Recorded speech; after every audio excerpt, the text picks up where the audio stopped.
So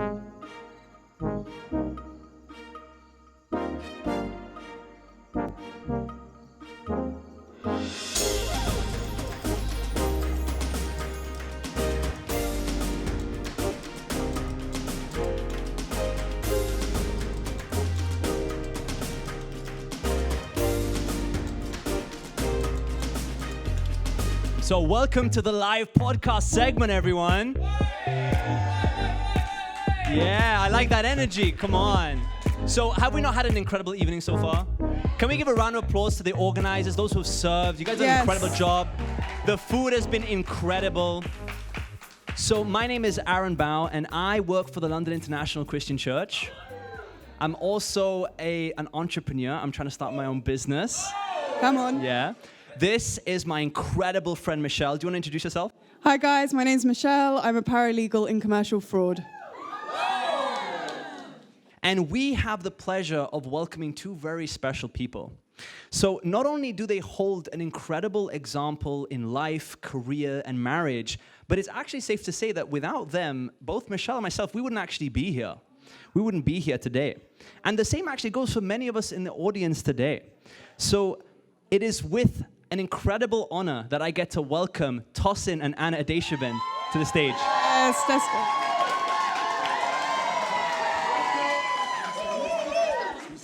Sit down. Yeah. Sweet. Thank you very much. Appreciate that. Oh, we're so far away from you. Big gap. We're unified. This is ominous for the marriage.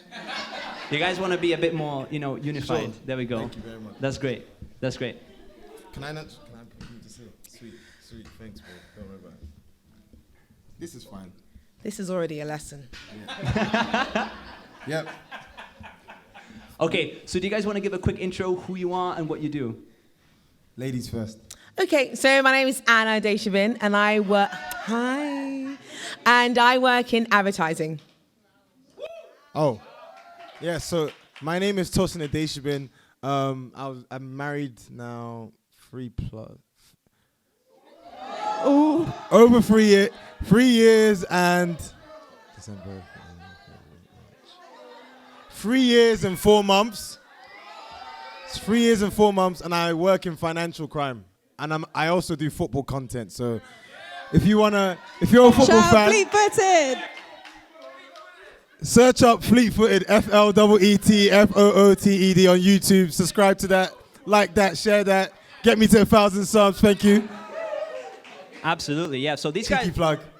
yeah, you guys are selling yourself short a little bit because Tosin is the next football influencer. This guy's been showing up on the biggest football supporter like Instagrams. And Anna is an aspiring entrepreneur as well. So Yes, she is. you guys got to watch this space. You got to watch this space. But I have a question for you both. Sure. We want to play a little game. Thing is, we're pretty sure that you guys know each other, right? We want to put it to the test. Okay. And we also want to get to know you ourselves. Okay. So we're going to play a game. Sure. It's a game. Okay. It's called Back to Back. Okay. And the reason it's called Back to Back is because we will ask you questions back to back, and you will also be back to back. Before we play this game, what do we win? If I win, what do I get? You get the satisfaction of knowing that you won. Okay, cool.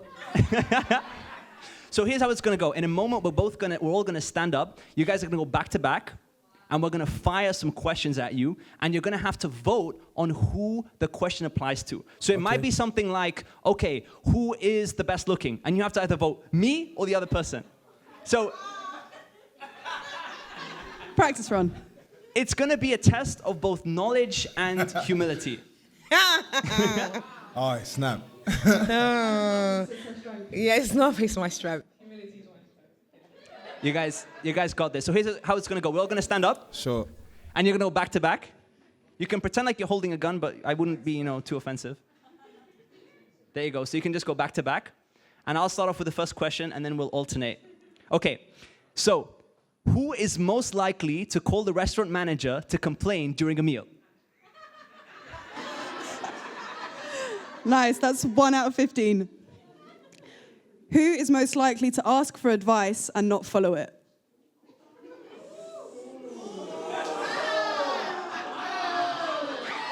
Nice. Okay, 2 out of 15.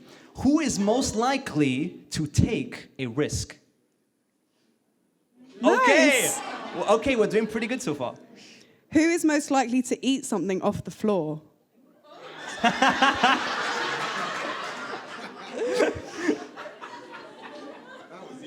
I think I even knew that one. I didn't write that with anyone in mind. Who is most likely to make an emotional decision? Ooh. What's your final answer, Anna? 3, 2, 1. Oh, okay. We lost the point there. We'll keep going. Who is most likely to get lost whilst following a map?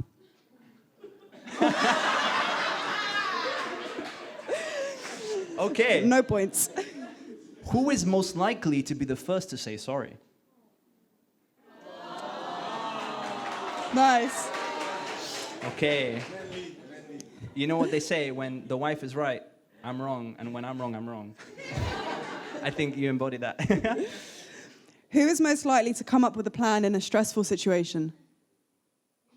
Oh. Tossin's giving side eye. Well, actually.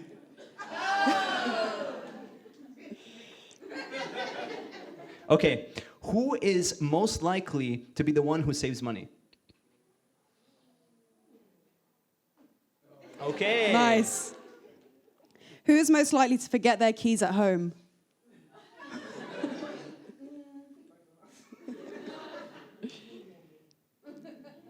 Who is the most likely to make an impulsive purchase? Oh, okay. Who is most likely to follow a plan?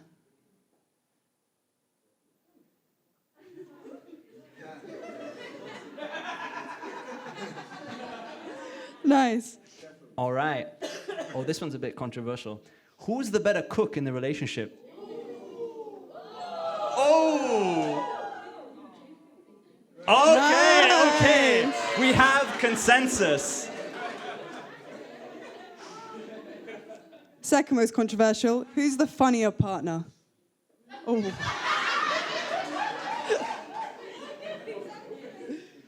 All right. And last question. Who is more excited to get on with the Q&A? Neither of you seem excited. Well, we'll put that to the test. We can sit back down now. Round of applause.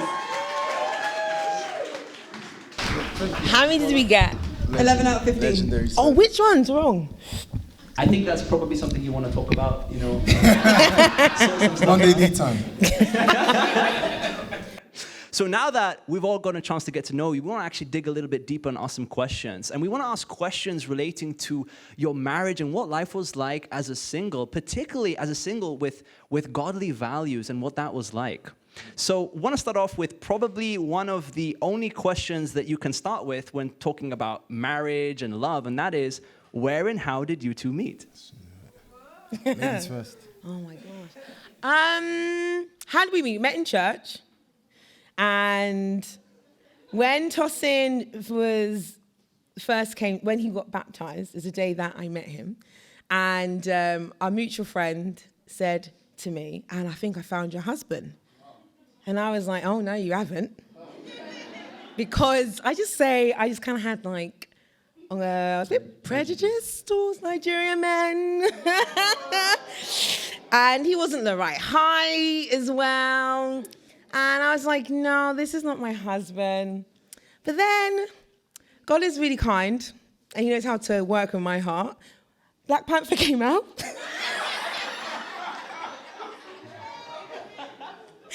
And there was just a scene with Chadwick Boseman, rest in peace. Well, technically, anyway. And he was coming down the stairs, and I was like, wow, man, if God gives me a guy like that, I will definitely marry him. And then one day I came to London, and Tossin sat next to me, and I was like, I was like, Anna, focus. He's not your type. But I was like, wow, I could see him for the first time. And and so kind of like the rest is history. He asked me on a date, and it was like my best date I've had in a long time. He paid for everything, but it wasn't even like it was like I would go to the toilet and I go, "Can I get the bill?" And the guy's like, "Oh no, that gentleman's already paid for it." I'm like, "Oh, he has. Thank you." And we went to this restaurant. We went to and then he dropped me home. Like, wow, he dropped me home. And I was just like, wow, like this. How is this Nigerian brother doing all these things? Like, I was just so surprised. Honestly, I had issues, but God knows what I needed, and he's now the love of my life. You want me? So it was at church, and I could hear Anna from like a mile away. I was an usher at the time, but I heard Anna, and I was like, okay, cool. She seems like she's got great energy. She's like life of the party type of person. And I saw her, and I was like, okay, she's beautiful. And she was there with her brother. So I was sat next to her brother, and she was there, and I was like, okay, she's beautiful, but I thought nothing more of it. I just wanted to pretty much do my own thing. My mindset was, okay, cool. I've just learned about who God is. I'm going after my career. I'm doing all these things. I don't have time for a relationship. And probably like, I think 2 months after that, I kept getting asked, like, do you have an interest in anyone? Do you have an interest? I was like, no, I don't have an interest in anyone. Why do you keep asking me? And I kept getting asked again. And then one time, a brother, like a guy, one of the guys from my church, he cornered me, and he was like, okay, give me your top 3 right now. I'm like, bro, give me top 3. Like, I'm like, I don't know anyone. He goes, just based on attraction. And then obviously, Anna was in the top 3. And he quickly ruled out two of the 3 because they weren't actually in the UK. So I was just like, okay, cool. And then I started to think more about Anna. Then I stalked her Facebook, basically. When I say stalked, I wasn't like the hair on it every single hour of the day. She came up as a potential friend. I looked at her Facebook. I was like, okay, I was right. She is actually quite beautiful. And I remember her personality. Oh, and this was the deal breaker for me that I thought, let me actually explore it. When I actually met Anna and spoke to her at church, she asked me how I was doing in terms of my faith. And obviously I was struggling at the time. And what she did is she actually called me randomly on my lunch break just to ask me how I was doing. I was like, wow, that's really thoughtful. No one, lots of people showed me love in church, but no one actually took time at their lunch break to call me. I was like, that's actually really cool. So I remembered that, plus she was beautiful. I was like, let me just go on a date with her. And then the more I started to because I'm a deep down romantic at heart. So if I like something, I visualize it in my mind, and I started picturing, okay, what if you were to like sort of date her? What if you were to like get married or anything? I'm like, no, snap out of it. It's not happening yet. So I remember speaking to my mentor in the church at the time. He said, bro, just go on a date, and if you like her, then we can just go from there. I remember going on the date, easily the best date I've ever been on. And what made it a confirmation she's going to be my wife was she asked me, like, what would your ideal trip be? And basically, at the time, my ideal trip was to go to, because the year before I'd gone to Brazil for the Olympics. I was like, I'd love to go back to South America, specifically Colombia, to go backpacking. That was her exact match. And I was like, this is strange. And I felt really nervous, like butterflies on the date. I was like, okay, cool. She's going to be special. But I remember dropping her back home, and I thought about it. I thought about the type of person she was and how we enjoyed the date. And I remember driving home, talking to the guys I was with in the car, and I told them, she's going to be my wife. It's just a matter of time, basically. So, and then fast forward, got married, and now, yeah. Wow. So visualizing works. Yeah. Singles, are we inspired? Yeah. Take notes. Jada, that was a loud yes. I'm encouraged. Put you on blast. Okay, next question. What's the most embarrassing thing you've ever done in front of each other? Oh my gosh. Anna sounds like she wants to go first. No. I do a lot of embarrassing things in front of Anna, to be fair. What's the most embarrassing? That we've personally done, or what we think to each other, or no, in front of each other. So maybe it was in the early stages of you dating. You're still kind of keeping up that appearance. I want them to see me in a particular light, and then they catch you. Do you know what's quite interesting actually? With Tosin, my mission was not to impress him. Yeah. So that's because I wanted him to love me for who I was, and I made a vow: whoever who has an interest in me, I will show him who I am, and you've got to make a decision if you want me or not. And so after my first day, I just wore trousers. I always put makeup on. Obviously, I like to still look presentable. But I didn't go in there going, no. I was just like, I'm just going to go encourage his brother. That was it. And then even like, I think one time I intentionally looked about on purpose to see what he said. So like, he came to my house. I think I'd come back from the gym. And Tossin says, when I work out, I beef, right? I'm putting it out there. And so he came to the house. I had like China bums or a headscarf on. And he came, I was like, yeah, morning. And he was like, and then he said to me, wow, he made a comment like, wow, she looks so beautiful. I was like, in my worst? Like, coming from the gym with a headscarf on, he still found me beautiful. And I was like, okay. And so I didn't actually intentionally make all these special efforts. I just showed my real self every single time. It was like, that was my intention. Yeah, like I said, I've done lots of embarrassment. Like, I think even on the first date was very honest. So I've never really had this mindset of, like, I feel so embarrassed. Like, there's a lot of, if anything, Anna tells me like TMI, like a lot. Like so I just have to chill, but I don't mind. So in a way, that's my answer to that. Like, I can't actually think of moments. Yeah. I can think of several embarrassing things I've done, but I just basically just laugh about it. Because even on our first date, like, he ate off my plate. yeah. And then I did the same thing back. Why am I not surprised? It was like, we were like, just Yeah, eat I on like Chinese food, plate. I was so- like, we're just so comfortable. Like, Yeah, I we're like just food, really yeah. comfortable with each other. So really, legit, he shares a bit too much. But that's how comfortable She doesn't we like are. it when I tell her about me going to the No. me going to the toilet. I have a He literally wants to call me to tell me his experience in Yeah. the toilet. I don't want to know. Yeah. It's a gift. You gotta be grateful for that. Like, old people don't have that. A bit, like, just saying. So I make sure Anna knows how much I appreciate it, but she doesn't want to hear it. So yeah. Next question, Aaron, please. Speaking of gifts, so I'd love to know, you both seem like really fun couple. So have you ever played a prank on each other? And what did that look like? Yeah. I like to scare Tostin. So I can like hide behind the doors and like jump out. Or like, I don't know, just randomly, or hide on The last one was last week. What are you? Yeah, I literally sat in the room and like... No, you have to see the levels of desperation. She literally, I came home and she set up the house like no one was there. Like the lights, she was home. The lights are off. I was thinking, okay, yeah. She purposely set it up that way. I'm like, oh, no. She set it up as if she had been home, but she went back out. So she left like the kitchen light on, the bathroom light. I'm like, okay, she must have been home, but she just left. And I came to our office, and she was hiding in a weird corner.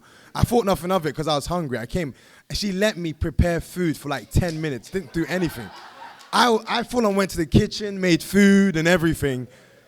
Ate some food, sat down in the office, and she's like, and I'm like, bruv, like, why are you doing that? Just, yeah. It's so fun. But I also like to scare her as well. So there's times when we're on the escalators and I push her, but like, obviously, I hold her, and, like, make her feel like she's about to fall. And Anna screams like there's no tomorrow. Did you hear their reaction? No, I'm holding you. To tell, that's not a prank. It is if I catch you. That's if you catch me. Okay. Anyway. If exactly. What lessons do you wish you learn as singles? Don't take yourself too seriously. That comes with the pranking. Pushing me down. Lessons learned as a single. To be honest, I thought when we were dating and I was like, I had an interest. Like, I actually that was a period where I really enjoyed like life. I think first year of marriage was very, very hard. So yeah. Number one, don't take yourself too seriously. Number two, be willing to like change who you are. Because when you come into like a relationship or like a marriage, you're gonna need everything about you is gonna need to change. Like all good and well, this is who I am. That won't cut the mustard in a marriage. You're gonna need to change and your partner's going to need to change as well. So if you come into marriage with a mindset, okay, this is who I am, you're just going to love me for me. Yeah, that's true, but also you do need to change as well. So have that mindset. I think if I had known that going into the first, if I had just accepted that going into the first year of marriage, it would have been much more enjoyable as opposed to, let's say, tenuous. Yeah. The first year. Yes. Year and a half. Yeah. Yeah, yeah. I think for me personally, one thing I do appreciate, Toss and I really did enjoy being singles. Yeah. Maybe a bit too much. Even in our marriage, you still sometimes have that mindset. But I do think the biggest lesson for me, when I started dating Tossin, I started to really get really insecure. Like, because Tossin's this financial guy with his suit, he's athletic, and I'm just like, you know what I mean? Just Anna, you know? And so I kind of found myself comparing myself to my boyfriend, and everyone was like saying, oh my gosh, you're so lucky to have him. And I'm like, he's also kind of lucky to have me. Like, it was always like, and then people saying things like, oh, you know, he's a catch. Yeah, I'm also a kind of catch. But then it's like, I'm wanting people to tell me that. Because people weren't telling me that, then I started to question my own self-worth. So I kind of went into this marriage thinking Totting was like Bruce Almighty, and I was like scum of the earth. And then, but then I got married to Totting, and I saw in all his flaws. I was like, I was like, how could these people think this guy is so awesome when I'm actually the awesome one? It's just like, I'm kind of. And so I think I wish when I was single, I was just really just valued myself and actually seeing that what me and Toss, it was a compliment. People were complimenting me, but I took it personal. Like, you're trying to say without Tossing, I'm nothing. And I think even Selena would always go, oh my gosh, Anna, I just love you guys together. And I'd be like, but I'm also quite amazing without him as well, right? And then like always wanting her to like kind of like affirm that for me. But I wish I just was more confident in just me and just realizing like you and I together we're not rivals. We're doing something beautiful. Yeah. Also, and another one is just as the man in the relationship, just be confident. I think this is a massive thing. I think yes, like I said, you do need to change in the dynamic, but women know when like you're an insecure, fearful person. You have to, like whatever it is you struggle with, you have to put that to the side and just really be the confident person to give the woman that you're with trust that like she can trust you in difficult situations, not to be this person that's going to freak out emotionally. So I think if I look back on things I could have done better, definitely so many moments where I was like, oh, what's she thinking? Oh, this, that. But if I had the mindset, okay, it doesn't really matter what she thinks. She likes me. I'm here. Like, let me just let what is, as opposed to like, let me just be this person for her. So. Yeah. Yeah, thank you for sharing that. Yeah, I think that was a round of applause. Absolutely. So I have one more question before we turn to some of the audience submissions from Slido. So if you haven't already, please use the link that's been going around, the QR code, and you can submit some questions which we'll ask. But I wanted to touch on something that you mentioned, Tossin, that you can't go into a relationship, into a marriage without the mentality that you can change, that you need to change. So I wanted to ask, what has helped you to change? What has helped me to change? Lots of conversations with brothers who are married who have helped me see you're not that awesome. Yeah, basically lots of correction. Dare I say, lots of rebukes. But honestly, good. Just lots of strong corrections done in love have really helped me. Also, like my faith has helped me a lot because. Like I alluded to before, it's like when I got a better understanding of how much I was valued by God and how much security that God gives me, I then stopped feeling the need to trying to prove myself in the dynamic and actually understand that even though I'm the husband and I'm meant to lead, I can also like submit to my wife and that she's also here to play a part as well. And I think I feel like Jesus exemplifies it perfectly because he. What I was going to say is like Jesus humbled himself, but it never diminished how great he was. Yeah. So if I'm coming into a marriage, why can't I just humble myself and accept that maybe my wife is going to be better at taking care of finances than I am. There's no shame in that. Maybe she is going to have great ideas, better than mine that I don't have to come up with. It doesn't diminish the type of man I am. So I think that's a massive one. So yeah. strong correction, getting a good understanding of who you are in God. What else? I got a few, but I'll let you speak. But yeah, are you asking me or just Anna as well? You can share to Anna, yeah. What was the question? Sorry. What helped you What to change helped? in your marriage? What helped me change? Embracing my identity as who God says I am. I think studying out what it means to be a helper, to see that I was fashioned for my husband. But like, even understanding that like everything I've gone through in my life was to help him to become the man that he needs to become. And just to me to actually see like there's in this relationship, there's two, and together we're building something. But I had to understand my identity as a woman, and it's supposed to not define by what the world says I am, but define what the Bible says I am. And like, that's completely changed the game in our relationship. I don't see my husband as a rivalry or he's better than me. I just see him as my equal, but he makes the final shots. and that's fine. That's how things work smoothly in any organization, so you can't have so many chefs in the kitchen. You've got to have a sous chef. You've got to have the porters. Everyone has a role to play. And so I see that my role is a very important role in my marriage and helping my husband to be who he needs to be, but also to help us to raise a great family and also to help build God's kingdom. And so, yeah, identity is key, knowing who you are in God's eyes. That is... One more came to mind as well.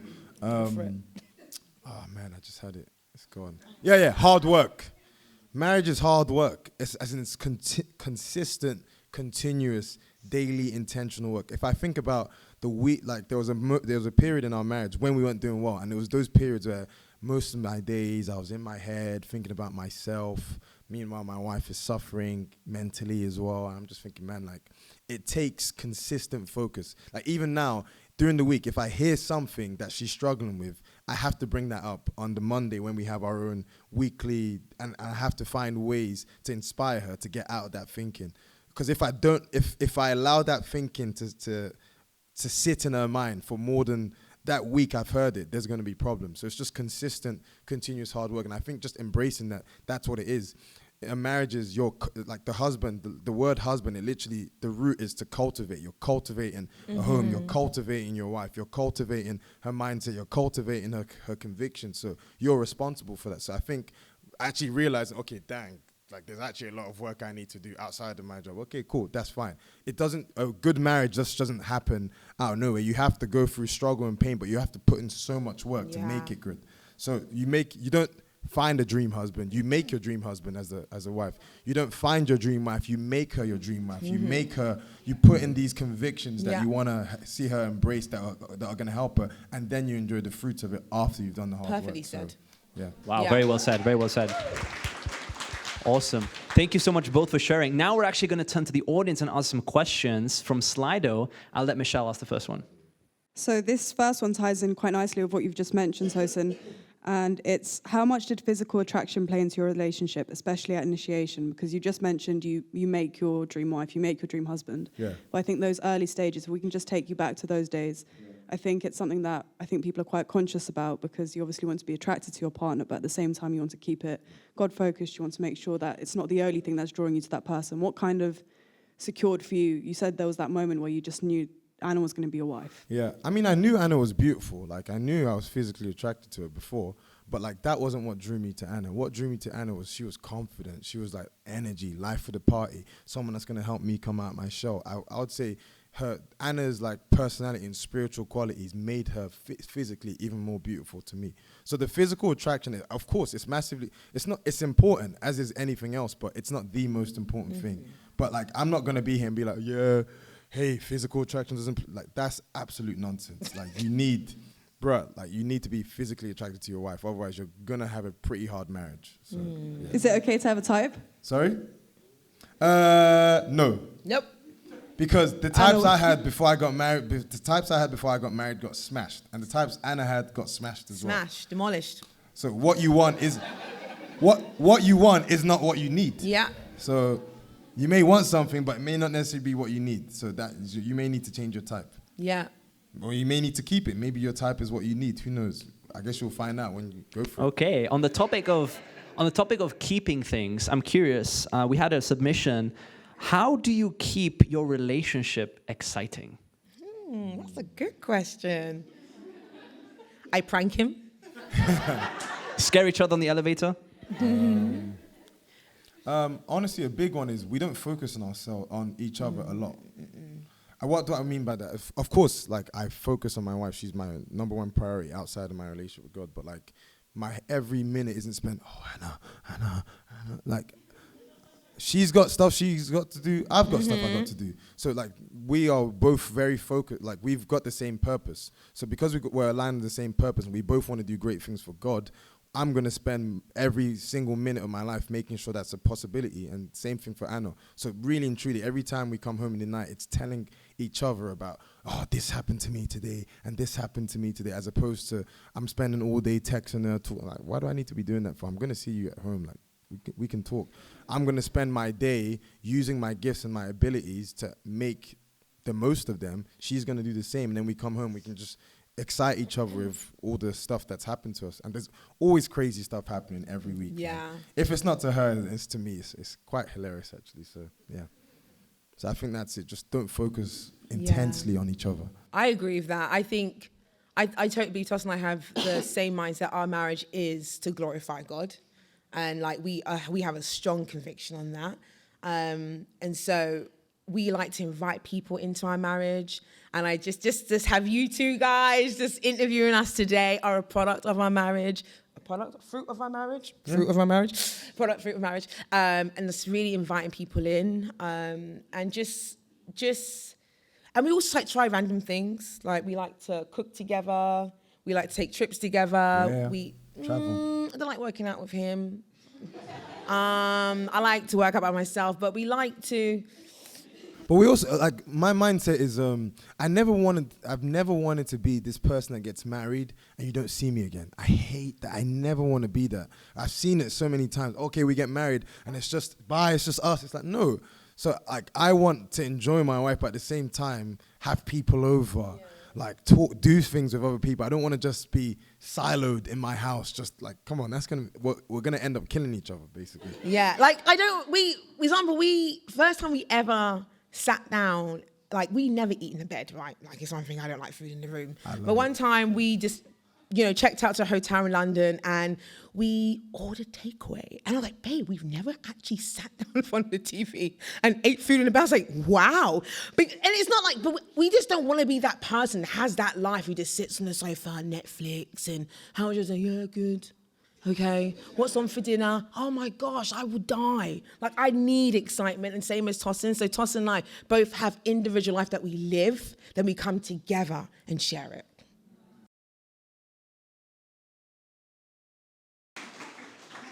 So, what is your favorite quality of one another?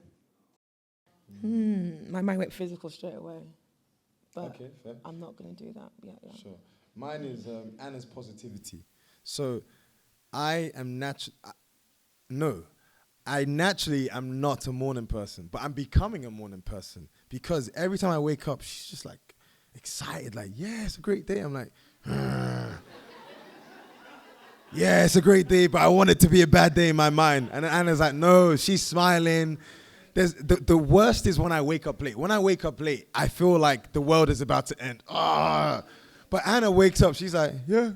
She's just like, cool. I'm like, how can she react that way? It just doesn't make any sense to me. So that's one of the qualities I love, just that faithfulness, that positivity. So it's infectious, and it helps. So yeah. Tossin's loyal to the bone. I am not by nature loyal. You do it one time, I cut you off. Like I'm just, and Tossin helps me to be merciful. He helps me to be loyal to people. And I'm just like, hey man, okay, it's good. But I love that quality in him because I believe like he helps me to be loyal. So yeah, it's his loyalty. Because at least I know he's gonna be loyal to me. Maybe that's a bit selfish, but yeah. That is awesome. So thank you so much, everyone, for submitting the questions. We are actually sadly running out of time. But before we go, we have one more question to wrap us up. And that is, if you could give one piece of advice to someone in our shoes, single, professional, something that you feel most people need to hear, what would it be? I've already got. I'll direct it to the men. Lead yourself first and your wife will come. Simples. Leadership. If you can't lead yourself, you've got zero chance leading a woman. Take care of yourself first. Focus on you being the best person you are, and the person that's right for you, you won't even need to chase or look for them. They'll just come to you. So that's the way I see it. Mine's not well packaged like my husband's. I think to the sisters, it would be, he's not your husband. Stop treating him like one. That's like, he's not your husband. Your husband is still God. So be faithful and loyal to God. Get your identity from him. And then you're able to, potentially be someone's wife. But stop trying to treat your boyfriend as your husband, because you're corrupting that dating relationship. Like, what made us and I amazing is because we enjoyed being single. And then we got married. But I see, he's not your husband, he's your boyfriend. So act like your boyfriend, not your husband, because that's for something else, for another time. So, yeah. That is awesome. Amazing advice. Round of applause for Tosin and Anna, everyone. Thank you so much. And that concludes the end of our podcast segment. Thank you so much for being an incredible audience. I'll hand it back to Ola and Sade.